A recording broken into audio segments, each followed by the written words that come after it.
അങ്ങനെ ഞങ്ങൾ അനന്തപുരി എക്സ്പ്രസ്സിനകത്ത് കയറി ഇപ്പോൾ പാറശാല എത്തി. പാറശാലയിൽ നിന്ന് പച്ച സിഗ്നൽ കിട്ടിയ വണ്ടി ഇങ്ങനെ പാറശാല കഴിഞ്ഞ് ഏകദേശം ഇപ്പോൾ നാഗർകോവിൽ കഴിഞ്ഞിങ്ങനെ നല്ല സ്പീഡിന് വണ്ടി പോവുകയാണ് കേട്ടോ. നേരെ നമുക്ക് തഞ്ചാവൂരാണ് എത്തേണ്ടത്. രാത്രി എങ്ങനെ ആയാലും അതിൻ്റെ സമയം എന്ന് പറയുന്നത് 11:45 11:50 സമയം എന്ന് പറയുന്നത്. ഇപ്പം തമിഴ്നാട് ആ ഒരു ഭാഗത്തൂടെ കാറ്റാടിയൊക്കെ ഉള്ള ഭാഗത്തൂടെ വണ്ടി ഇങ്ങനെ നല്ല ഒരു ആവറേജ് സ്പീഡിലും പുതുക്കയും ഒക്കെ ആയിട്ട് ഇങ്ങനെ പോവുകയാണ്. കാറ്റാടി എന്ന് പറഞ്ഞു കഴിഞ്ഞാൽ നല്ല ആ ഭാഗങ്ങൾ ഇതുവഴി യാത്ര ചെയ്തുള്ളവർക്കെല്ലാം അറിയാം. ഇപ്പോൾ ഏകദേശം രാത്രിയാവും.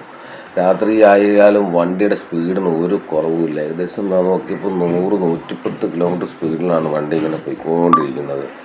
അത് കഴിഞ്ഞിട്ട് ഞങ്ങൾ വണ്ടിയിൽ നിന്ന് ഇറങ്ങി തഞ്ചാവൂർ പെരിയ കോവിലാണ് ഇപ്പോൾ കണ്ടത്. ഇപ്പോൾ വീട്ടിലെത്തിയപ്പോൾ നമ്മളെ എൻ്റെ ഷീജയുടെ ഇളയ മോള് ഐശ്വര്യ അവിടെ കോലമിടുന്നതാണ് കണ്ടത്. അപ്പോൾ ഇന്ന് വൈകിട്ട് ബാക്കിയുള്ള വീഡിയോസ് എല്ലാം ഞാൻ എടുക്കാൻ പോകും.